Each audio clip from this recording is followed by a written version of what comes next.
अस्सलाम वालेकुम नाज़रीन, नाज़वाज़ होम कुकिंग में आपको वेलकम करती हूँ और उम्मीद करती हूँ आप सब खैरियत से होंगे। आज मैं आपके साथ बहुत ही टेस्टी और मज़ेदार से बीफ देगी कौरमे की रेसिपी शेयर कर रही हूँ, जो कि दानेदार कौरमा बनकर तैयार होता है और इंतहाई लजीज़ बनकर तैयार होता है। और घर के चंद मसालों से मैं इनको बनाना बताऊँगी। तो रेसिपी को आपने स्किप नहीं करना, एंड तक देखना है। और चैनल पर नए हैं तो चैनल को सब्सक्राइब भी कर लीजिएगा। तो चलें मज़ेदार सा कौरमा बनाना शुरू करते हैं। यहाँ पर एक देगची में ऑयल ऐड कर देंगे, 1 कप के बराबर। ऑयल को गर्म कर लेंगे, उसके बाद उसमें प्याज शामिल कर देंगे। 2 बड़े साइज़ की प्याज को बारीक स्लाइस करके शामिल करेंगे ताकि प्याज इसमें जल्दी से ब्राउन हो सके।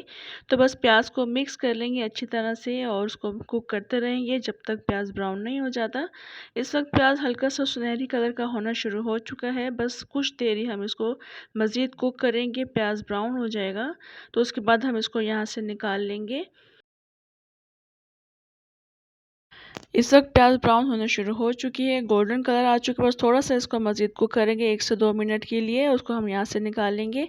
प्याज को जिस वक्त भी ब्राउन किया करें तो बस इस बात का ख्याल रखना है कि हल्के कलर का जब प्याज ब्राउन हो जाए तो उसको फ़ौरन से निकाल लें ऑयल में से, क्योंकि जब हम ऑयल से प्याज को निकालते हैं तो प्याज उसके बाद भी ऑयल से निकालने के बाद भी कुक होता रहता है। अगर हम डार्क कलर की प्याज को ब्राउन करके निकालेंगे तो वो मज़ीद डार्क कलर की हो जाती है, कौरमा भी डार्क कलर का बनता है।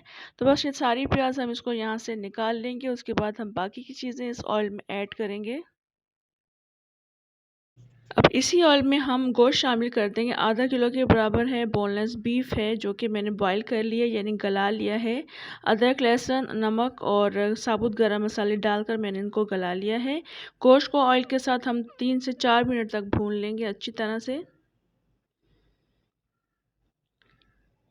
अब इसमें हम अदरक का पेस्ट शामिल कर देंगे 1 टेबल स्पून और लहसुन का पेस्ट शामिल करेंगे 1/2 टेबल स्पून। अदरक और लहसुन डालने के बाद भी मज़ीद गोश्त को भूनना पड़ता है, तो 2 से 3 मिनट के लिए मज़ीद अदरक और लहसुन के साथ हम भून लेंगे ताकि अच्छी सी खुशबू आ जाए इसमें। अभी गोश्त भून चुका है अदरक और लहसुन के साथ। अब हम इसमें हरी इलायची शामिल कर देंगे। 4 अदद हरी इलायची मैं इसमें शामिल कर रही हूँ। थोड़ी सी काली मिर्ची हैं, थोड़ी सी लौंग इसमें शामिल कर देंगे। आप दालचीनी और बड़ी इलायची भी शामिल कर सकते हैं। इन साबुत मसालों के साथ भी हमने गोश्त को भूनना होता है। 1-2 मिनट के लिए हम इनको भून लेंगे। उसके बाद हम इसमें दही शामिल करेंगे। आधा किलो दही इसमें शामिल करेंगे, बीट करके शामिल करेंगे। और फ्लेम को मैंने हल्का नहीं किया था क्योंकि मुझे कौरमा दानेदार बनाना था, तो दानेदार बनाने के लिए इसका चूल्हा हमने हल्का नहीं करना है। दही शामिल करेंगे, दही की वजह से कौरमा दानेदार बनता है। बस इसे मिक्स कर लेंगे और मिक्स करने के बाद इसमें हम मसाले शामिल करेंगे। नमक मैं इसमें शामिल कर रही हूँ 1.5 टीस्पून। पिसी हुई लाल मिर्ची मैं इसमें शामिल कर रही हूँ 3 टीस्पून। आप अपने टेस्ट के अकॉर्डिंग शामिल कर लीजिएगा। 1 टीस्पून इसमें धनिया पाउडर शामिल कर देंगे, 1/4 टीस्पून इसमें हल्दी शामिल कर देंगे और इसके अलावा जायफल और जावित्री का पाउडर शामिल कर देंगे। दोनों का हम वज़न लेकर बारीक पीस करके शामिल करेंगे। इनको डालकर हम अच्छी तरह से मिक्स कर लेंगे और मिक्स करने के बाद इसको कवर करके रख देंगे तकरीबन 5 से 7 मिनट के लिए, ताकि दही का पानी भी थोड़ा सा ड्राई हो जाए और मसालों का फ्लेवर भी गोश्त में आ जाए। तो 5 से 7 मिनट के लिए कवर करके रख देंगे।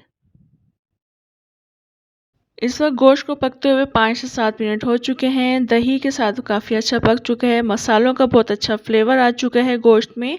दही का थोड़ा बहुत पानी भी इसमें ड्राई हो चुका है और आप देख रहे हैं किस कदर दानेदार जो कौरमा बनकर तैयार हो रहा है। तो बस इसको अच्छी तरह से मिक्स कर लेंगे और कुछ मज़ीद चीज़ें शामिल करेंगे जो इसके टेस्ट को मज़ीद एनहेंस करेंगी। तो जो हमने ब्राउन प्याज करके रखी हुई थी उसको हाथ से चूरा कर लेंगे, चूरा करके शामिल करेंगे। ग्राइंड करके मत शामिल कीजिएगा, चूरा करके शामिल करेंगे, नज़र भी नहीं आती है ये, बस काफ़ी अच्छी कुक हो जाती है। तो बस इसको प्याज को डालने के बाद अच्छी तरह से मिक्स कर लेंगे। मिक्स करने के बाद दोबारा से मैं इसको हल्की आंच करके कवर करके रख दूँगी। हल्की आंच करना इसलिए ज़रूरी है क्योंकि जो प्याज में ऑयल है वो ऑयल इसमें कौरमे में निकल कर आता है। तो बस उसके बाद हम चूल्हा हल्का कर देंगे। उसके बाद केवड़ा एसेंस शामिल करेंगे, 1 टीस्पून केवड़ा एसेंस शामिल कर देंगे। मिक्स कर देंगे और कवर करके रख देंगे तकरीबन 5 से 7 मिनट के लिए मज़ीद, ताकि इसका ऑयल भी निकल कर आ जाए प्याज का और केवड़े का भी इसमें काफ़ी अच्छा फ्लेवर आ जाए।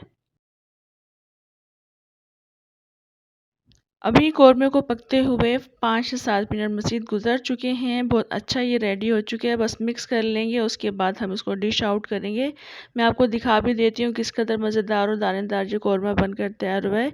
घर के मसालों से आप बहुत अच्छा कौरमा बनाकर तैयार कर सकते हैं।